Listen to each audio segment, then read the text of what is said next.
شدید قسم کی گرمی، گرم ہوائیں اور اسی طرح اس کڑکڑاتی ہوئی دھوپ میں جب آپ باہر نکلتے ہیں تو اکثر اوقات آپ کی حالت غیر ہو جاتی ہے اور بہت سے لوگ جو ہیں بے ہوشی کا شکار ہو جاتے ہیں، بہت سے لوگ جو ہیں ان کی حالت خراب ہو جاتی ہے۔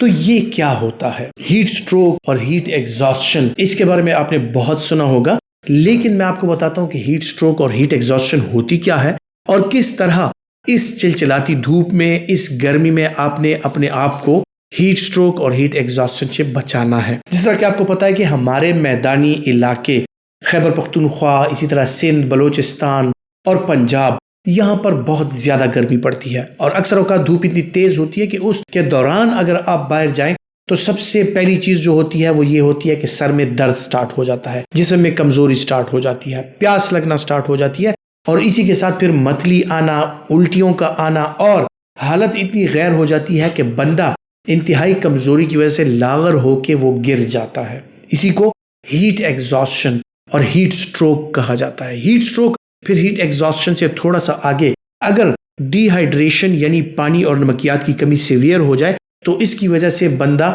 حواس باختہ ہو جاتا ہے، اس کے حواس جو ہیں وہ کھو جاتے ہیں اور اس کا ہوش جو ہے وہ نہیں رہتا، بے ہوشی کے عالم میں وہ سٹروک کا شکار ہو جاتا ہے جسے ہیٹ سٹروک کہا جاتا ہے۔ اب اس ہیٹ سٹروک اور ہیٹ ایگزاسشن سے بچنے کے لیے آپ نے کیا کرنا ہے؟ جناب، جو دھوپ کا ٹائم ہوتا ہے، جس وقت زیادہ گرمی ہوتی ہے، اس دوران آپ کا اگر آؤٹ ڈور کوئی کام ہے تو انہیں مختصر کیجئے، کم سے کم کیجئے۔ کوشش کریں کہ آؤٹ ڈور آپ کے جتنے بھی کام ہیں وہ صبح کے وقت یا شام کے وقت کیے جائیں تاکہ دھوپ زیادہ تیز نہ ہو۔ دوپہر کے وقت اور تیز دھوپ کے وقت خود اور اپنے بچوں کو اور خصوصاً جو بزرگ افراد ہیں جو کہ شوگر اور بلڈ پریشر کا بھی شکار ہیں ان کو باہر مت جانے دیں۔ اگر بہت زیادہ ضروری ہو آپ کا نکلنا تو اس صورت میں کچھ احتیاطی تدابیر ہیں کہ جن کا استعمال کر کے اور ان احتیاطی تدابیر کو اپنا کر آپ ہیٹ سٹروک اور ہیٹ ایگزاسشن اور اسی طرح گرمی میں جو مسائل پیدا ہوتے ہیں ان سے آپ بچ سکتے ہیں۔ تو سب سے بنیادی چیز کہ آپ ڈی ہائیڈریشن کا شکار نہ ہوں، سایہ دار جگہوں پہ رہیں، ٹھنڈی جگہوں پہ رہیں، کوشش کریں کہ زیادہ وقت جو ہے آپ گھر میں یا اپنے آفس میں جہاں پر بھی ہیں دھوپ سے بچ کر رہیں۔ اگر باہر نکلنا مقصود ہو تو کوئی بھی تولیہ یا کوئی بھی ایسی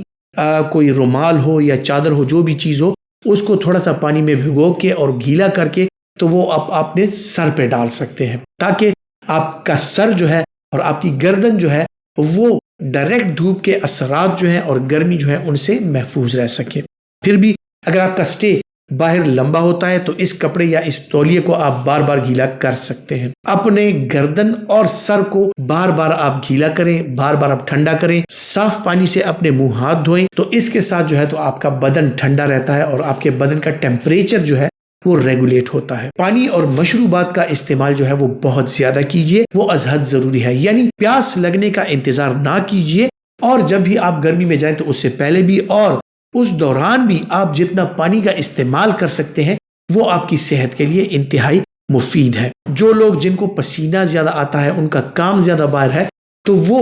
پانی اور مشروبات کے ساتھ ساتھ ORS، نمکول یعنی جو نمکیات والی جو مشروبات ہوتی ہیں ان کا بھی استعمال کر سکتے ہیں، یا پھر آپ کوئی سا بھی شربت گھر میں بنا کے اس میں تھوڑا سا نمک اگر ملا لیں۔ اگر آپ کو بلڈ پریشر کا مسئلہ نہیں ہے تو اس سے آپ گرمی کے جو اثرات ہیں، ہیٹ سٹروک اور ہیٹ ایگزاسشن کے جو اثرات ہیں، ان سے آپ محفوظ رہ سکتے ہیں۔ امید کرتا ہوں کہ ہیلتھ ٹپس کے حوالے سے جو معلومات میں آپ کے ساتھ شیئر کرتا ہوں وہ آپ کے لیے فائدہ مند ثابت ہوں گی، اور اگر آپ سمجھتے ہیں کہ آپ کے لیے فائدہ مند ہیں تو یہ معلومات دوسروں تک ضرور پہنچائیں۔ اپنا بہت سا خیال رکھیے گا۔ اللہ حافظ۔